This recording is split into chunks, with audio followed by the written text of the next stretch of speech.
So having said that, let's get started with our agenda. We will be talking first of all about, what is change? We all know exactly what change is about because as the saying goes, nobody swims twice in the same river. So this has been a topic in philosophy, a topic in science. Why is change a constant, and how we can adapt when we meet our own resistance to change on an individual and on a team organizational level. Then we will be discussing some specific strategies and practical tools to navigate change without losing ourselves, without losing our sense of identity and autonomy, because that's one of the typical questions, right? Who will I be on the other side of change? It's a very fair question we usually ask ourselves. Do I want to change? Who will I become on the other side? And finally, we will discuss, and hopefully you can leave today's session with next steps, right? With something to start with. I always say never a small change is too large. Actually, it's actually through small things you can get to a long way. You can basically achieve a huge impact. So if you can leave today maybe with some practical steps and an adaptability plan, I think our job will be done. And of course, we will be more than welcome to share your questions and engage in an open discussion towards the end. So let's have a look at the challenges of change. And before that, I would love to invite you just to go to Slido and share with us, again, anonymously, what words come to your mind or to your heart when you hear the word change. So please feel free to share, thoughts, feelings, emotions. Be spontaneous about any words that come to your heart and mind when you hear the word change. There could be so many things that we associate automatically with the word change. For example, overwhelm. For example, uncertainty. Absolutely.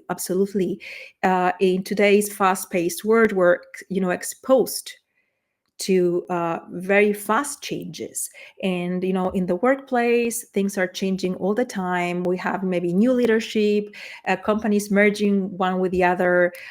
We went through COVID. That was, I think, our master class, our PhD in change management for many of us, I believe.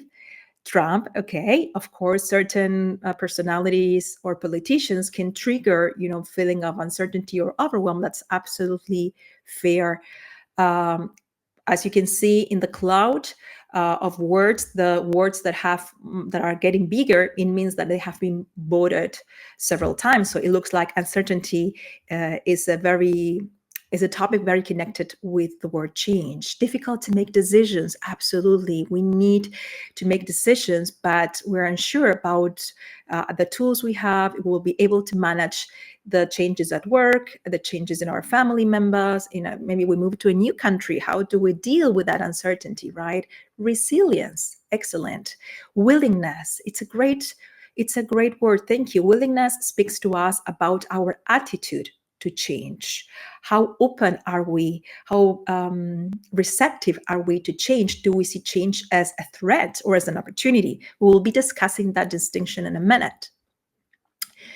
So having said this, thank you so much for sharing.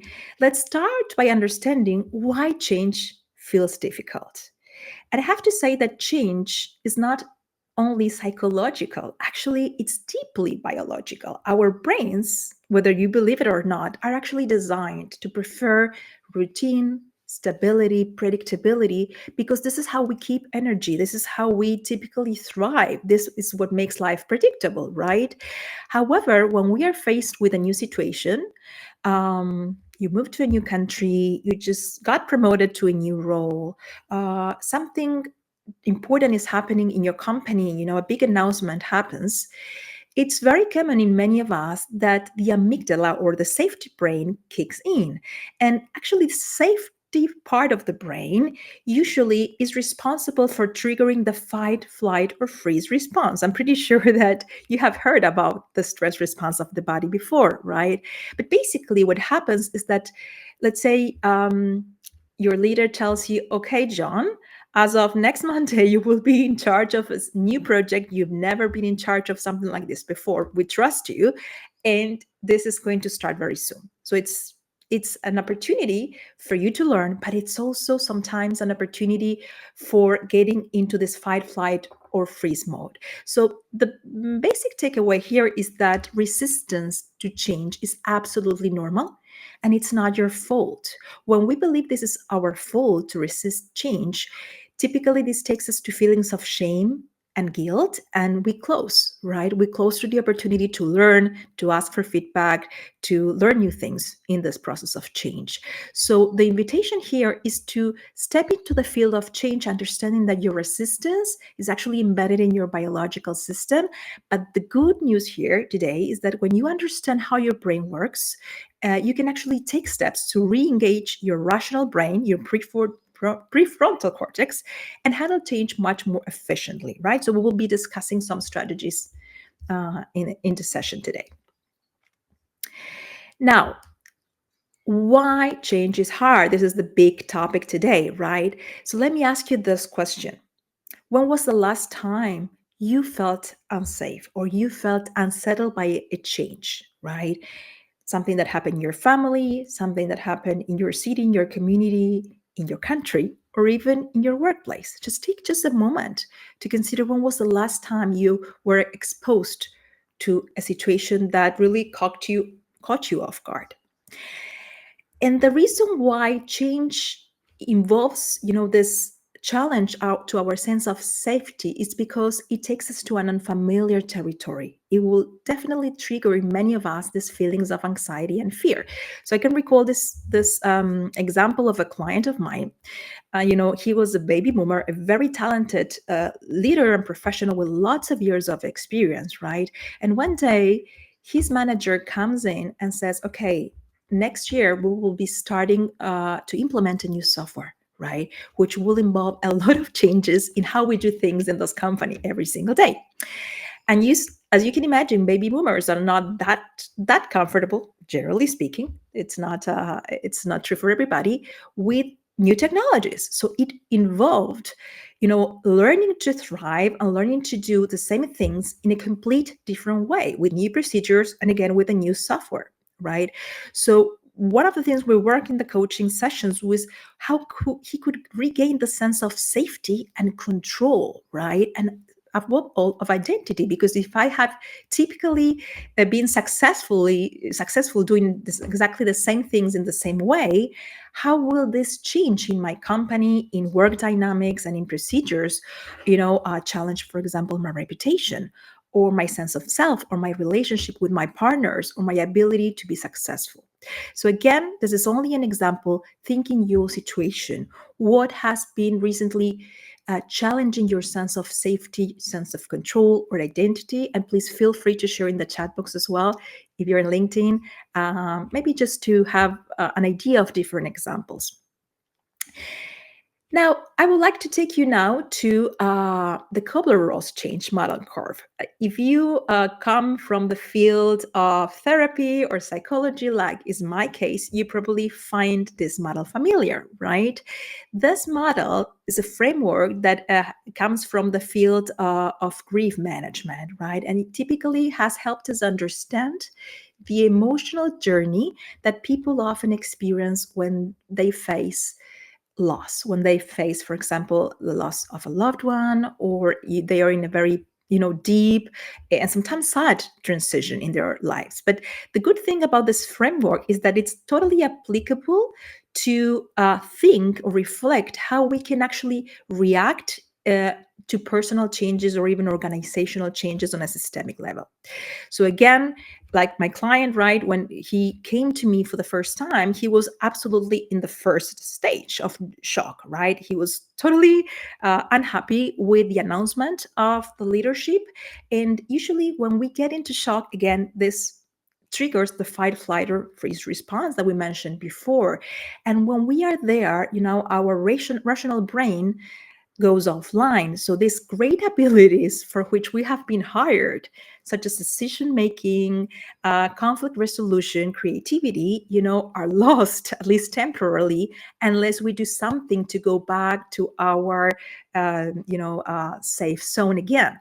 So my client went through different stages of this process. As you can see, denial is also very common, and you might consider also your own situations when you were faced with news that you didn't like. Maybe you lost someone you loved, or you lost a sense of safety, before COVID. And first of all, we say, no, this cannot be happening. I'm sure this is just temporary. No, this is not gonna change my life. It's not gonna change my routine.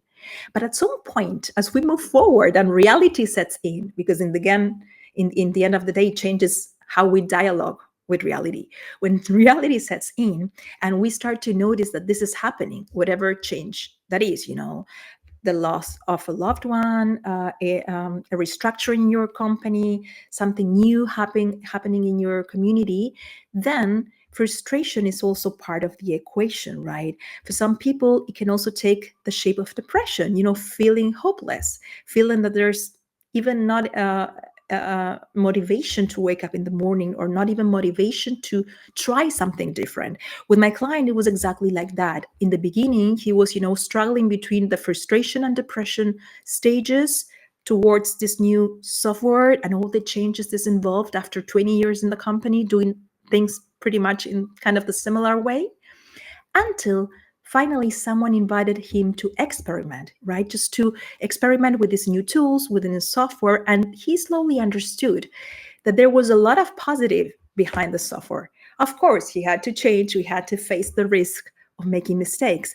But by the time he integrated the software fully, he was much more open to actually speed up lots of processes in his daily routines, thanks to the new implementation. So again, if you find yourself at any of these stages, reconsider that this is not your fault. This is part of how our brain and emotions work. So let me ask you, think about a recent change or a current situation you're going through, and see if you can identify in which stage you are right now.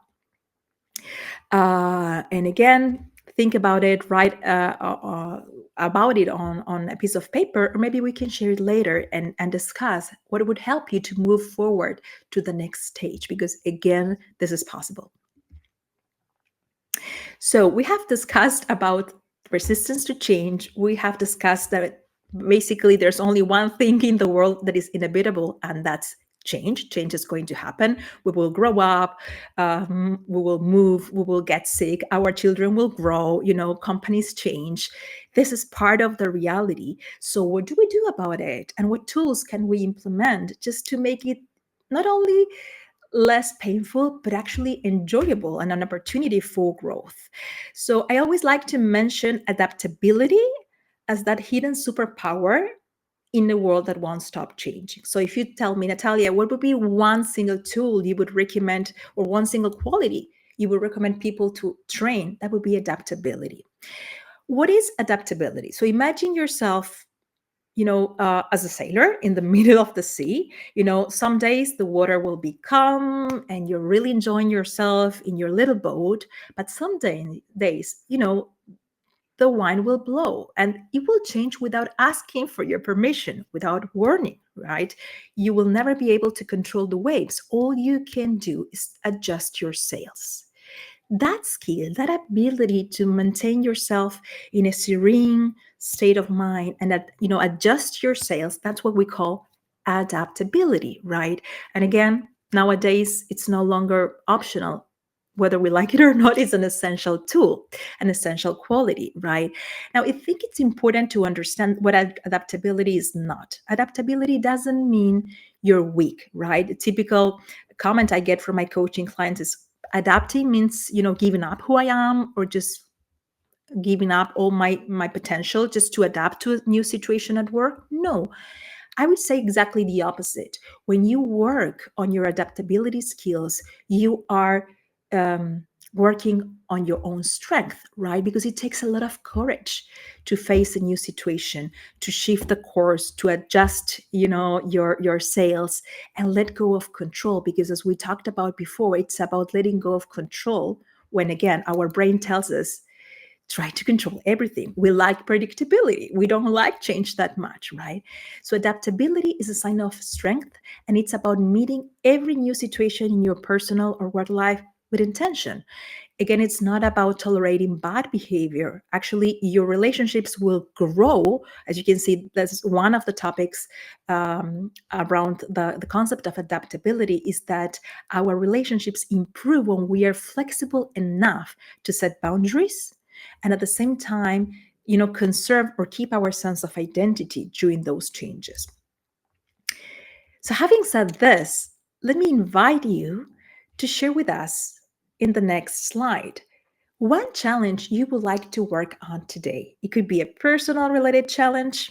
Maybe you want to develop a new skill, you want to learn a new language, you want to move to a new place, or it could be a work related challenge. You are planning to grow into a position of larger responsibility. You want to get involved in a project that is going to give you more visibility. You want to change to a different sector or industry. What would be one challenge you would like to work on today? And the more specific and the more concrete your challenge is, I think the easier it's going to be to work towards it. All right. So please take a moment and share with us that particular challenge. If you have many challenges or many goals in mind, please pick up that particular one that really makes you feel alive, that makes you feel, this is really, really important for me.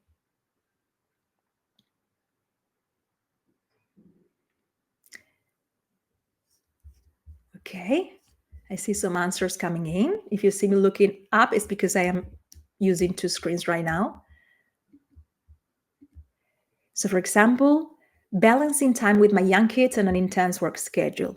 So, thank you so much for bringing the work-life balance topic. This is a very, very usual topic of discussion in trainings, in sessions. How do we find the sense of, being present for the people we love, and at the same time moving forward with our career, or supporting our teams, or if you're a leader, right, just to developing the abilities and skills of your team. By the way, all of these topics that we're discussing today are absolutely essential, not only for those that are, working individually or as employees in large companies, but also if you are currently a team leader, if you lead a group of people, think about ways in which all these tools could support you in supporting your team to navigate change, because I'm pretty sure that as a leader, you also are faced with lots of situations of uncertainty, and your team as well. So getting into a state of flow, thank you, juggling with learning new knowledge for work and a new language. Exactly. Sometimes when we move to a new country, right, all changes come together: new language, new home, new school for kids, new role at work. Exactly. Figuring out how AI will impact my job. Absolutely. This is also a very important topic that we are working on with Kyan Health in with several clients, helping to understand how AI can actually reinforce our state of well-being, and we can find a constructive and healthy relationship with technology. Thank you for bringing this up. Balancing time with my young kids. Oh, we already read that one. I'm working at a large bank, going through a big transformation, and I don't know if my job will still be there in 5 months. Restructuring, changes in our company policies, how to plan my career, where everything changes so fast. I really, really feel those are absolutely human and daily challenges we might all have, or we might have in the future. So thank you so much for your generosity with sharing these examples. So moving forward, I would like to invite you to recall a moment of your life when someone else, maybe a good mentor, a good teacher, a good professor at university, believed in your ability to grow, believed in your ability to adapt to new situations, to learn a new skill, even when you doubted yourself. And the fact that you knew that someone was really, uh, standing behind you and really encouraging you changed the way you showed up for this challenge, right? I always recall, younger mentors when I was beginning my career 15 years ago, these people who had many years of experience, much more experience than I had, really believed and saw my potential when I could not even perceive it or see it, right? Is there anybody coming to your mind right now that worked as this great mentor or teacher for you? If you are lucky enough to have someone like this in your life, in past or present time, amazing. But sometimes we don't have those mentors outside, and we need to build that inner mentor, right? And this is exactly what an inner mentor does. An inner mentor is developing our ability to grow our growth mindset, right? Sometimes we need to be that inner cheerleader that basically supports us in inviting us to grow and to learn from mistakes. So let me invite you to think again of a time when making actually a mistake in your work life, in your personal life, actually taught you more than getting it right the first time. This is exactly why we need to develop a growth mindset.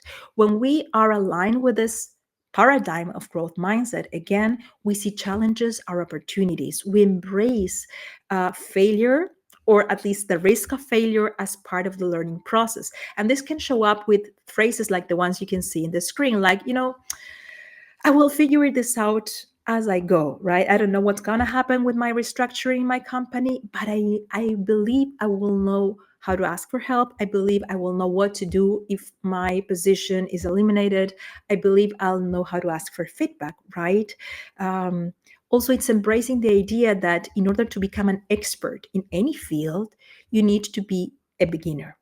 So imagine that you're attending a language course, right? And then you expose yourself to Spanish or English. You mentioned before that one of your challenges is learning a new language. And every time you make a mistake with, starting to pronounce the first words, you start to tell yourself, oh my God, I'm never going to get this right. I'm never going to find a new job in this country. I'm never going to be as good as, or maybe at home others, my brothers and sisters, were the good ones with languages, but not me. These are indicators of what we call a fixed mindset. Fixed mindset does not help with our ability to adapt because it brings blockages to the idea of growing and learning. However, when we are on a growth mindset, we might even laugh at our mistakes with learning a new language. We might look for help to improve, even knowing that it's not going to be perfect and that our first conversations are going to be a little bit funny, right? And we will be much more open to receiving feedback from our teachers. So sooner than later, you'll see yourself having your very first conversations in this new country, maybe ordering your food by yourself. So maybe you can now take a moment to consider, based on that challenge that you mentioned before, right? That particular challenge, what kind of mindset is going to support you best to tackle that challenge, to adapt, to learn, to face failure, because failure will be part of the learning process. And this then takes us, obviously, to what can we learn about it? What strategies do we have available to navigate change? So here, it's important to consider that change actually can be a good thing. Change can create conditions for growth. We will see it in the next slide in a moment, right? So consider again that you are already an expert in change management. If you're here, if you grew up as an adult, I'm pretty sure that most of you today here are adults. It means that you are already an expert in facing change, because imagine how many things have changed in your life. You were a baby, you became a child, then you became a teenager, and then you became an adult, and you had maybe your first job, and then your second job, and then you met your partner, and maybe you had kids, or maybe you moved to a new country, right? And consider, when was the last time that you faced one of those unfamiliar new situations and actually you came out stronger, wiser, or more confident, right? Actually, on the other side of change, when we develop the right growth mindset and adaptability, on the other side of change is growth, learning, innovation, and probably an expanded sense of identity. So that's the great thing about change. And neurologically, we know through research that change and novelty literally lights up our brain, right? It engages the motivation systems, so it makes us more alert, more alive. Like again, when you land in a new country, right, and you're super enthusiastic about tasting new foods, or trying speaking your first words in a new language, or visiting a new place, or maybe you just landed in a new role or position in your company, and you have so many questions and so much curiosity about how things get done in this company, or how work relationships work here, or how this position will help me grow as a person, as an individual, and as a professional. So again, if you start to embrace change as part of what is going to connect you even more with who you would like to be, then you're being that kind of sailor that is going to keep yourself calm and quiet and successful when the winds blow. So again, here the invitation is to start seeing change as an opportunity. Again, not to give up about who you are, just to over adapt to everything. It's about a wise adaptability, right? And think about all the things that once seemed impossible for you, and actually think about how much you actually grow by just doing it, by just starting anyway. So again, we invite you to see change as an opportunity, because this perspective, when you are intentional about change as an opportunity, it will foster your curiosity, your flexibility, which is a sign of mental health. As a therapist, I can say flexibility is always on the side of mental health, while rigidity or fixed mindset is usually connected with poor mental health or poor predictor of mental health. Now, having said this, I would love to hear you again, because I love the fact that we create here a conversation. Let us know, what strategies have you been using in the past to adapt to change? Successful strategies, not so successful strategies. Let us know what has helped you. What strategies have you been using lately to adapt to that new role, new position, new city, new project, new software in your company, a restructuring process maybe that you are facing in your company, including AI in your daily tasks? What has been helpful?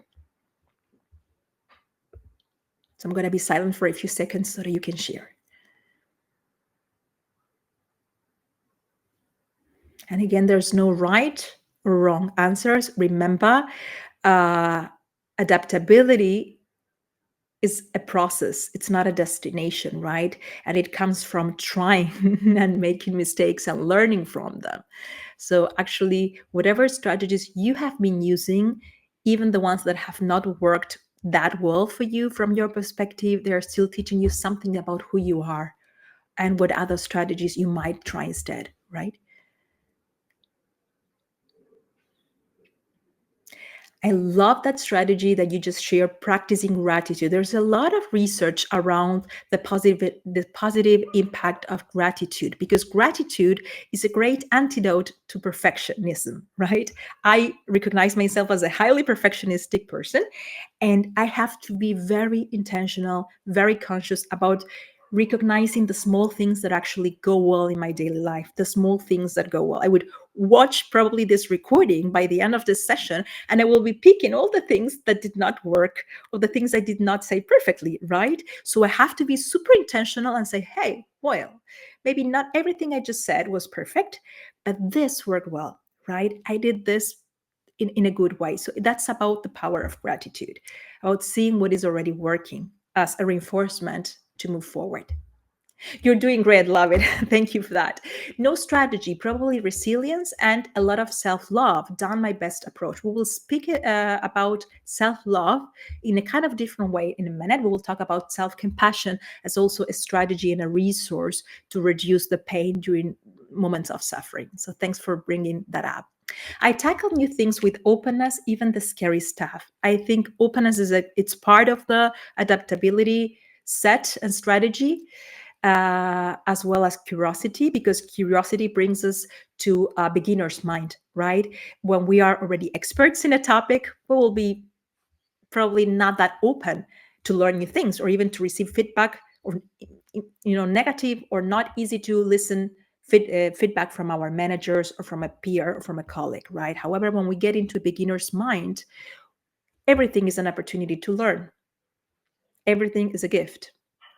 Accepting that change is constant. We never swim twice in the same river. Thank you. No strategy, probably resilience and a lot of self-love. We wrote that one. Becoming a manager for the first time, I have tried to learn from my manager, listening to podcasts to empower myself, knowledge, discussing with other people. I think this is a very important and beautiful strategy. Thanks for sharing. It's about role modeling, right? When you step into a new role, there's so many things that need to be learned, right? And the learning curve can be difficult. So who is for me this role model? Maybe a current manager, a previous manager, who is for me someone that I can actually be totally humble and say, hey, how would you deal with this situation as a leader if you were in my shoes, right? Always having those go-to people in our close network is super helpful, especially when you're stepping into a new role, right? Even though you've been in the business for 25 years or 30 years, believe me, there's always a space for improvement and room for role modeling. So thank you so much for sharing the strategies. This simply shows that you are already skilled in navigating change, right? So as usual, these sessions are a reminder of the power you already have within. It's just a reminder of tools that you're probably using, and that maybe you need to be just a little bit more intentional about keep using them when you need them. That's all. So here is the worry tree. I think it's a very simple but powerful, and also self-explanatory model, right? But I think it really helps when it's such a simple model. So when you notice that you're worrying about something new happening or about simply an uncertain future, stop, pause for a moment, take a couple of deep breaths and ask yourself, what am I actually worrying about? Probably it's not the whole thing about the restructuring or about moving to a new country that is worrying you. It's a specific thing, a specific element, right? So focus only on that one, because maybe the other one you can handle, right? So can I do something about that specific thing that is worrying me? If there's nothing you can do right now because it's beyond your control or your influence zone, then actually it's going to be much more helpful and efficient for your system to let worry go, because it's going to free up energy and change the focus of your attention to what actually you can influence, right?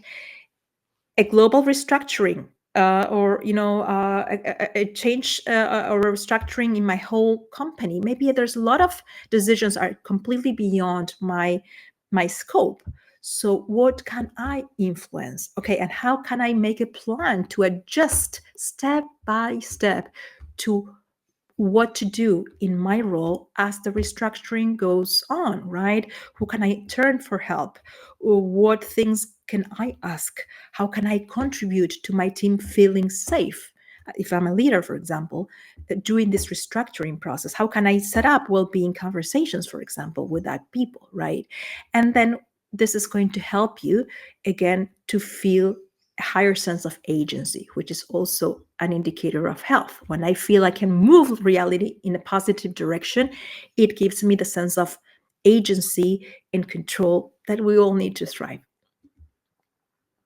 So I have already anticipated this, but again, this is a very, very common model, just a gentle reminder here. When you focus on what you can control, such as your response to other people's behaviors, to what goals are going to set every morning for your day, how you're going to deal with technology so you can keep yourself focused, how you're going to deal, with your daily routines, for example, what do you give attention to or what you don't want to give attention to, then you have much more sense of control and agency.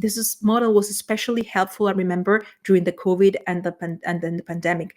There was a lot of things that were completely outside of our control. So I remember teaching to many groups of employees, this model, simply to remind themselves that there's still a lot of things that you can influence directly through your behaviors and decisions, even when there's a lot of other things that are outside of your control. So maybe you can use this model and apply it to that particular challenge that you mentioned before.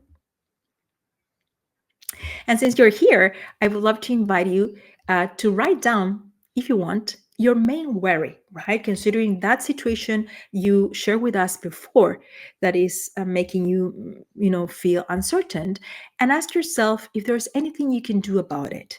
And if there's something small that you can change, whether it's specific behavior or attitude, or the way you talk to yourself, or the way you talk to your family or to your team about it, or how you're going to show up for you during that transition process, please write down that first action step.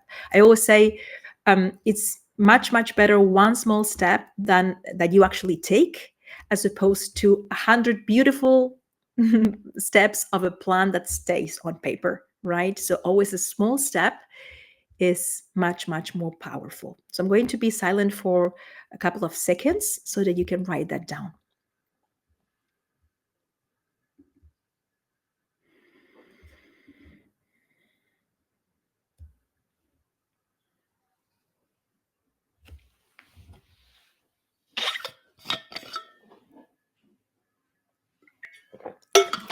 If it feels too large, break it down into a way smaller action step.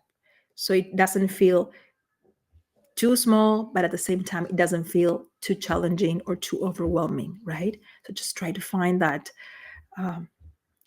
balance.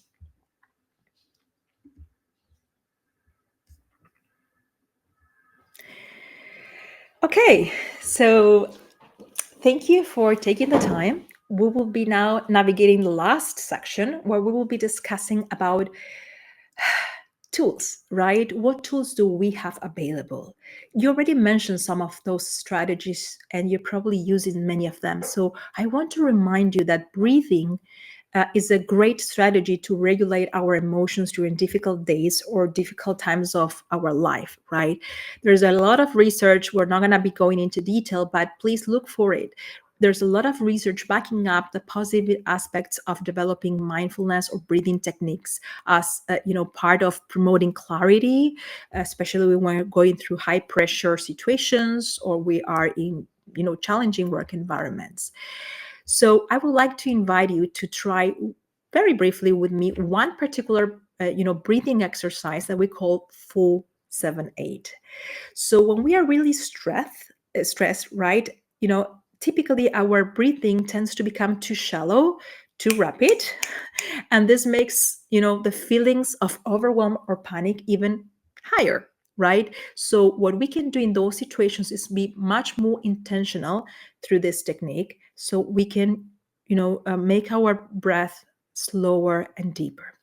So let's do it together. I will invite you to inhale deeply through your nose for a count of 4. So let's go 1, 2, 3, 4. Hold your breath for a count of 7.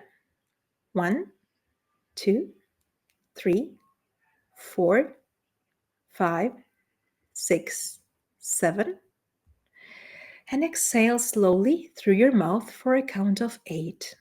1, 2, 3, 4, 5, 6, 7, 8. So again, you inhale counting to 4, you hold your breath for a count of 7, and you exhale slowly through your mouth for a count of 8. So just do it one more time at your own pace.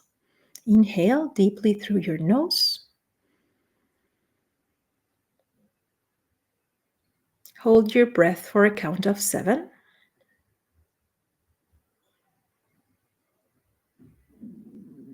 And exhale slowly through your mouth for a count of 8.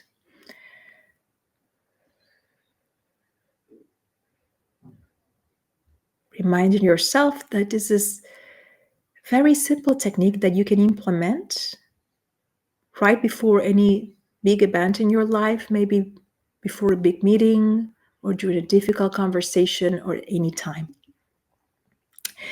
So thank you for trying this with me.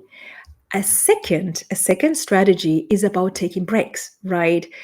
Even though we all know this, it's so easy to forget that taking breaks is so helpful, right? Even though we know it resets our mental and emotional state. So a great strategy is to set alarms.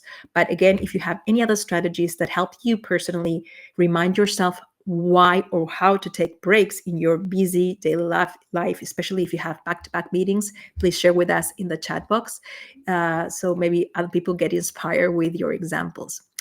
And the third aspect that I would like to just mention, because actually compassion is and self-compassion is one of the big topics I've been studying and doing research on for many years now. So I'm really, really a big fan of this topic.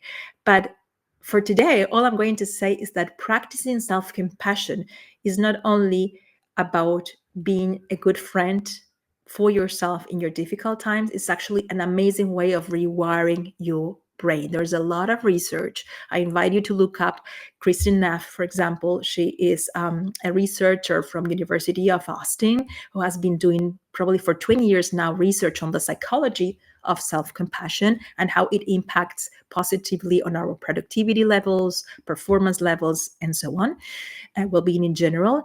And what she invites us to reflect through a wide range of practices is that if we change the way we talk to ourselves inside of our minds, again, we are reinforcing this inner mentor, right? This encouraging voice that actually is on our side, not only to tell us, okay, you did wrong, that's all right, you'll do better next time. It's actually a way we can actually learn much, much faster from mistakes and improve our well-being, especially when, again, navigating change, right? So self-compassion encourages the growth mindset we were talking about before. A quick exercise just to remind yourself how you can implement self-compassion in your daily life is when you are facing a mistake you just made, something you did wrong, maybe you blew up a conversation, you blew up a job interview, ask yourself, if my best friend experienced this struggle, what would I say to them? What exact words would I use to encourage them, to motivate, to recover from that situation? Again, we are in our best selves when we think about supporting a friend, right? Now try to say those same supportive words to yourself, right? This is a way of using self-compassion techniques to improve adaptability. So I don't know if we have enough time for a guided meditation, Vlad. Let's do it. Let's do it. Okay, I like it. Okay, perfect. So we have time, and I'm really, really glad that this meditation is happening in the middle of your day, because this could be your opportunity of the day to bring this into practice. So I invite you, wherever you are, in front of your desk at home, to take a moment to pause. To pause, maybe closing your eyes, unless you're driving, of course. Close your eyes, or simply soften your gaze with me and take a deep breath in and slowly exhale through your mouth, reminding ourselves the power of the breath to regulate our nervous system and our emotions. So you're doing a great, great service to yourself by simply pausing and inhaling deeply through your nose and exhaling completely, allowing your body to settle just as it is.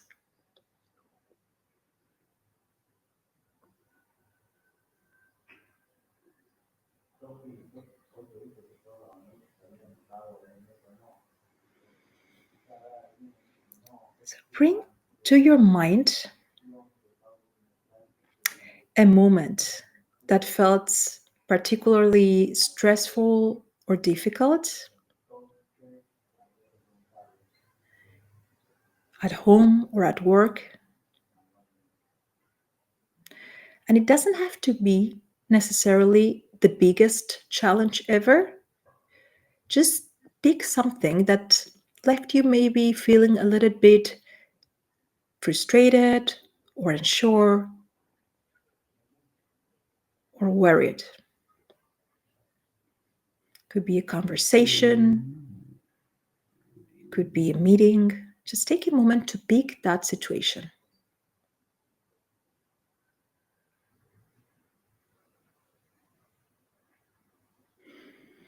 Trying to evoke with as many details as possible where you were and what happened. Notice how it feels in your body. The sense of worry or tension or uncertainty. Without needing to change anything, simply acknowledging that tension, those physical sensations with honesty and kindness.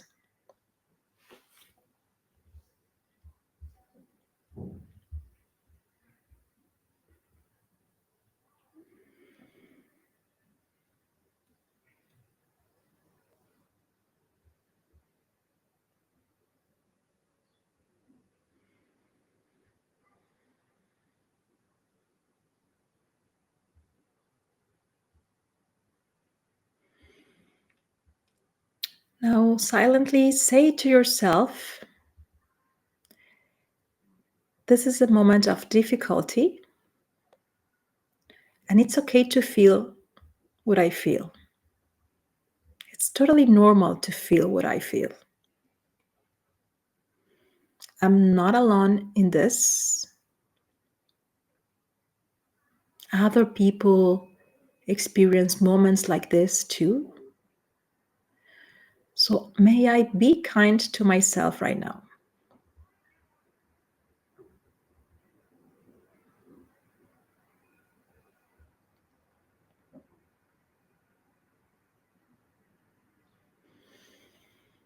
Let the words land gently inside. And if you prefer, you can also imagine someone you trust, like a friend, like a mentor, saying these words to you with care, feeling their warmth, feeling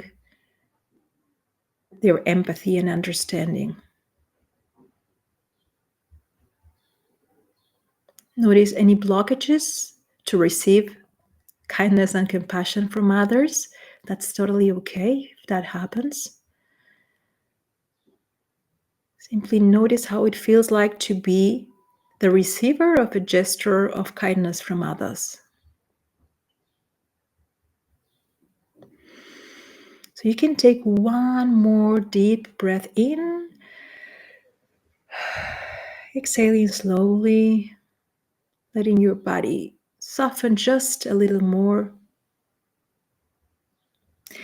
And when you're ready, please bring your attention back to the space around you, to what's going on around you. So you come back to this space. You can stretch a little if you need to and move forward. So thank you so much for this practice. This practice with me. It's just a simple, short example of how we can touch the three main elements of self-compassion, according to the research from Christine Neff. Exactly for this, for rewiring our brain to create a safe space inside in the face of challenges. I hear a little bit of background noise. I'm not sure if maybe we could mute one of the. Thank you for that. And we are in the very last minutes of this session. So let me share with you the value of creating your personal adaptability plan. At this point, we have covered a wide variety of elements. So coming back to that challenge or stressor, that you have identified in the session, hopefully, or any other challenges you identify in the future, ask yourself these questions. First of all, what is exactly that I can influence directly about this situation, right? What is at least one small thing I can influence or have control over, letting go of other things that I cannot directly control? And what would be one or two small achievable actions, hopefully measurable action steps, realistic action steps that I can take maybe in the next 24 hours, in the next week, about this restructuring, about this move, about my own health, about my new role in the company, right? What is exactly that I can influence directly, and what am I planning to do? And the third element is probably one of the most powerful elements that we can provide, and that's support, finding our tribe, finding that colleague, that good friend, that mentor, that therapist, that coach that is going to help us keep ourselves accountable, right, during that process. And again, check in progress. You spoke today about the power of gratitude. Celebrating the small wins is absolutely crucial to keep ourselves, focused on the change process. Again, we're only talking here about the power of being humans. So thank you so much for the courage to be in this session. If you want to write down that actionable step you will take to adapt to change, please feel free to do that. I don't know, Vlad, if it's possible for us to read out those commitments. I'm not sure if we have access or not to the LinkedIn chats, but if it's possible, it would be great to read a few of them. We don't see them right now, but we can have a look into it later on. I'm curious to see them myself. We will. And then over to you, Vlad. Thank you very much, Natalia. This was a very welcome break in the middle of the day. I have to be honest. I started my day at 7 and will probably continue a bit later. And I very much enjoyed the meditation and also all of the learnings that you shared with me. As we conclude the session, reflecting a bit on how it felt. This session is a sample of the type of programs that our clients can experience through Kyan Academy. And I personally find them recharging, energizing, emboldening, and they can address some pretty serious or difficult topics throughout the organization. But oftentimes, they can feel a little bit like going to the spa. You go, you maybe have a nice massage, and you feel better after that session. But then you go back into your daily routine, and you start to forget the things that you've learned. Perhaps even with some distance from the session, don't feel so accountable to the commitments that you've made. And we see this happening time and time again. And the reason we partner with large organizations and we deploy more than just Kyan Academy is to maybe change from going to the spa to going to the gym, and to bring in that consistent accountability, both at the individual level in terms of having access to regular insights about your health and well-being, personalized learning programs, a little bit like learning a language using Duolingo, or in some cases, an accountability partner. It can be a coach or a therapist, depending on the type of topics you want to work on. And then as an organizational leader, you get access to a set of analytical tools that help you switch on the lights when it comes to how your people feel and perform at work. Of course, without ever being able to identify any specific individuals.